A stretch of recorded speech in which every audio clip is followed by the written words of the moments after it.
संस्कृताय मित्रों, अहम वर्षा भवतां सर्वेषां हार्दिक स्वागतम एवं अभिनंदनम करोमि। तो मित्रों, आज हम आपके जो विगत प्रश्नों की प्रश्नोत्तरी हल प्रश्न पत्र 2011 का लेकर आए हैं और इसमें आपके मोस्ट इम्पोर्टेंट प्रश्न हैं। 125 प्रश्न हैं और ये हम आपको 3 भागों में प्रस्तुत करेंगे।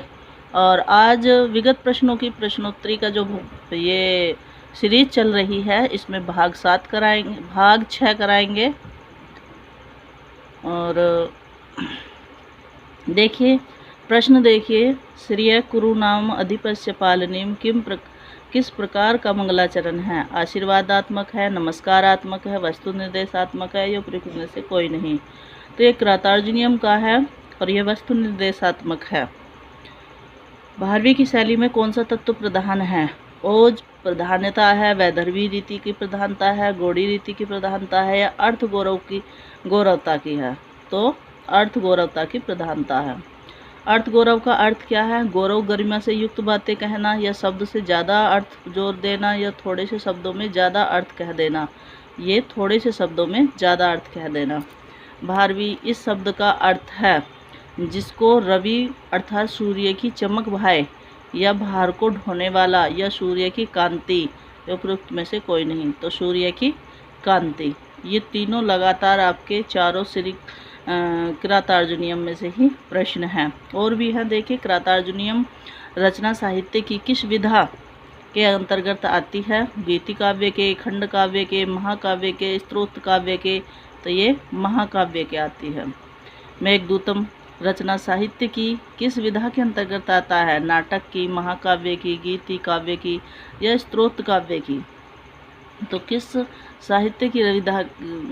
साहित्य मेघदूतम रचना साहित्य की किस विधा के अंतर्गत आता है, बताइए? तो यह गीति काव्य के अंतर्गत आता है। मेघदूतम में किस छंद का प्रयोग हुआ है? शार्दूल, विक्रीतम, मंदाक्रांता, मालिनी, उपयुक्त सभी? तो मंदाक्रांता। मेघदूतम को संस्कृत साहित्य में एक नवीन काव्य देखते हैं। हाँ, काव्य। मेघदूतम को संस्कृत साहित्य में एक नवीन काव्य प्रकार की उद्भवता का श्रेय प्राप्त है जो इस नाम से विख्यात है। संदेश काव्य से है, खंड काव्य से, गीति काव्य से, या स्तोत्र काव्य से? तो वह संदेश काव्य से। मेघदूतम को संस्कृत साहित्य में एक नवीन काव्य की प्रकार की उद्भावना का श्रेय प्राप्त हुआ, तो ये संदेश काव्य के। मेघदूतम के रचयिता कौन है? 12वीं है, कालिदास है, भवभूति है, श्रीहर्ष है? तो मेघदूतम के रचयिता कालिदास हैं। कालिदास किसी एक विशिष्ट अलंकार के प्रयोग अतुलनीय है। वह अलंकार कौन सा है? रूपक है, श्लेष है, अनुप्रास है, या उपमा है? तो कालिदास के विशिष्ट अलंकार जो है उपमा अलंकार है। मेघदूतम का नायक है। मेघदूतम का नायक, दूतम है ये। मेघदूतम का नायक देवता, मनुष्य, यक्ष, या किन्नर है? तो मेघदूतम का नायक है यक्ष। मेघदूतम का प्रधान रस है श्रृंगार रस है, करुण रस है, शांत रस है, या वीर रस है? तो श्रृंगार रस है। क्या है? श्रृंगार रस है। मेघदूतम काव्य कितने भागों में विभक्त है? 2 में, 3 में, 4 में, या 5 में? तो 2 भागों में विभक्त है। मेघदूतम 2 भागों में विभक्त है। मेघदूतम काव्य में नायक विरही यक्ष को किस कारण से अपनी नायिका से दूर जाना पड़ा? पत्नी अपने पिता के घर चली गई थी, पति पत्नी में कुछ वैमनस्य हो गया था, या अपने कर्तव्य पालन में भूल करने के कारण शापवश थे, या अपने कर्तव्य पालन में परदेश जाने के कारण? तो किस में थे ये अपने कर्तव्य पालन में भूल करने के कारण शापवश थे। विरहिणी यक्षिणी कहाँ निवास कर रही थी? उज्जैनी में, काशी में, अलकापुरी में, या विदर्भ में? तो विरहिणी यक्षिणी अलकापुरी में निवास कर रही थी। मेघदूतम के कथानक का मूल स्रोत है ऐतिहासिक, कवि कल्पित, जनुश्रुति पर आधारित, या इनमें से कोई नहीं? तो कवि मेघदूतम के कथानक का मूल स्रोत कवि कल्पित है। ठीक है। और यक्ष को कितनी अवधि के लिए अपनी पत्नी से दूर रहना था? 1 वर्ष, 2 वर्ष, 6 वर्ष, या आजीवन? तो 1 वर्ष। फिर देखिए, विरही यक्ष कहाँ निवास कर रहा था? अलकापुरी में, हिमालय पर्वत पर, मानसरोवर पर, या रामगिरी पर्वत पर? तो ये रामगिरी पर्वत पर विरही यक्ष कहाँ पर निवास कर रहा था? तो वह रामगिरी पर्वत पर कर रहा था। नीति शतकम साहित्य की किस विधा के अंतर्गत आता है? खंड काव्य, मुक्तक काव्य, प्रबंध काव्य, नाट्य काव्य। तो मुक्तक काव्य के अंतर्गत आता है। नीति शतकम के रचयिता भर्तृहरि है। भारवी, भवभूति, भर्तृहरि या भूषण। तो भर्तृहरि है। नीति शतकम में कितने श्लोक हैं? 50, 25, 100 या 200। तो नीति शतकम में 100 श्लोक है। ठीक है। नीति शतकम का विषय है किसी एक संप्रदाय से संबंधित है, विज्ञान पर आधारित, आध्यात्मिक संचेतना पर आधारित, मनुष्य मात्र को नीति कुशलता का उपदेश देने वाला है। तो मनुष्य मात्र को नीति कुशलता का उपदेश देने वाला है। नीति शतकम की भाषा है क्लिष्ट, अलंकार प्रधान है, अति सरल सुबोध है या अति गंभीर है? तो क्लिष्ट है। थोड़े से ज्ञान से स्वयं को ज्ञानी मानने वाले मनुष्य को कौन नहीं समझा सकते? तो ब्रह्मा भी नहीं समझा सकते। अपनी अज्ञानता छिपाने के लिए मूढ़ जनों का एकमात्र उपाय है मौन अवलंबन है या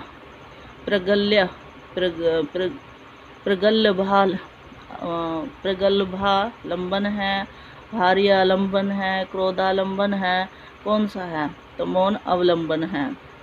स्वाभिमान और सम्मान के पात्र होते हैं राजा, धनवान, विद्वज्जन, राज्य विकारी। तो विद्वज्जन होते हैं। सत्संगति के प्रभाव से मनुष्य की बुद्धि तीव्र होती है, या सत्य और सदाचार से उनकी प्रवृत्ति होती है, या मान मर्यादा और प्रतिष्ठा प्राप्त करते हैं, या पाप आदि से मुक्त होकर उपयुक्त सभी सद्गुण विकसित होते हैं। तो पाप आदि से मुक्त होकर उपयुक्त सभी सद्गुण विकसित होते हैं सत्संगति के प्रभाव से। धन की कौन सी गति नहीं होती? दान, भोग, नाश या संतोष प्राप्ति। तो धन की संतोष प्राप्ति नहीं होती है। दान, भोग, नाश ये 3 गति होती हैं धन की। भारतीय जनश्रुति महाराज भर्तृहरि को विक्रम संवत के संस्थापक महाराज विक्रमादित्य का बड़ा भाई मानती है। और महाराज भर्तृहरि की प्रमुख रचनाएं हैं नीति शतकम, श्रीगान शतकम, वैराग्य शतकम, उपयुक्त तीनों। तो ये तीनों शतकम हैं इसमें। नीति शतकम अपनी गेयता के कारण गीति काव्य है, रीति काव्य है, वृकोक्ति युक्त है, इनमें से कोई नहीं। तो गीति काव्य है। अभिज्ञान शाकुंतलम के रचयिता हैं भवभूति कालिदास, श्रीहर्ष भाष्य कालिदास हैं। अभिज्ञान शब्द का अर्थ है क्या है? ज्ञान होना, स्मरण होना, पहचान या अभियान। क्या है? तो पहचान है। फिर देखिए अभिज्ञान शाकुंतलम के सहित कालिदास ने कितने नाटक लिखे थे? 2, 3, 4, 5। तो 3 नाटक लिखे थे अभिज्ञान सहित। और अभिज्ञान शाकुंतलम साहित्य की विधा के अंतर्गत है। महाकाव्य, नाटक, नाटिका या चंद्रकाव्य। तो नाटक के अंतर्गत आता है अभिज्ञान शाकुंतलम साहित्य। अभिज्ञान शाकुंतलम का कथानक है ऐतिहासिक उत्पाद, ऐतिहासिक होने पर भी कुछ परिवर्तित। तो ये शी आएगा, ऐतिहासिक होने पर भी कुछ परिवर्तित है। अभिज्ञान शाकुंतलम में कितने अंक है? 5 है, 6 है, 7 है या 8 है? तो 7 है। अभिज्ञान शाकुंतलम का कौन सा अंक सर्वश्रेष्ठ माना गया है? पहला, दूसरा, तीसरा या चौथा अंक? तो चतुर्थ अंक को सर्वश्रेष्ठ माना गया है। दुर्वासा ऋषि के आश्रम में पदार्पण के समय शकुंतला किसके ध्यान में मग्न थी? तो कर्म की ऋषि के, दुष्यंत के, शब्द प्रसूता हरिणी के, नव पल्लव युक्त लता के। तो वह दुष्यंत के ध्यान में मग्न थी। दुर्वासा ऋषि ने शकुंतला को क्या शाप दिया? कि तू याद करी विद्या भूल जाएगी, कि तू अस्वस्थ हो जाएगी, कि तेरा पुत्र तुझे भूल जाएगा, कि तू जिसके ध्यान में बैठी है वो तुझे भूल जाएगा, कि तू जिसके ध्यान में बैठी है वह तुझे भूल जाएगा। यह दुर्वासा ऋषि का शकुंतला के प्रति शाप था। दुर्वासा ऋषि ने शाप मोचन किस तरह बताया? 6 महीने बाद दुष्यंत को स्वतः शकुंतला का स्मरण हो जाएगा। वसंत ऋतु में आम्रमंजी देखकर दुष्यंत को शकुंतला की याद आ जाएगी, या किसी अभिज्ञान देखने से दुष्यंत को शकुंतला का स्मरण हो जाएगा, या पुनर्जन्म में दुष्यंत को शकुंतला का स्मरण हो जाएगा। तो क्या होगा इसमें बताइए? तो किसी अभिज्ञान देखने से दुष्यंत शकुंतला का स्मरण हो जाएगा।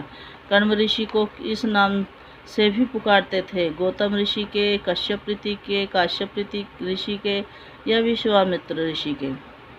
बताइए। तो ये काश्यप ऋषि के हैं। फिर देखिए चतुर्थ अंक की विषय वस्तु मानवीय जीवन किस घटना पर आधारित है। बच्चे के जन्म के अवसर को, बच्चे के गुरुकुल जाने के अवसर की, बेटी की शादी होने पर विदाई के अवसर की, या मृत्यु उपरांत शमशान जाने के अवसर की। बताइए। तो यह बेटी की शादी होने पर विदाई के अवसर की है।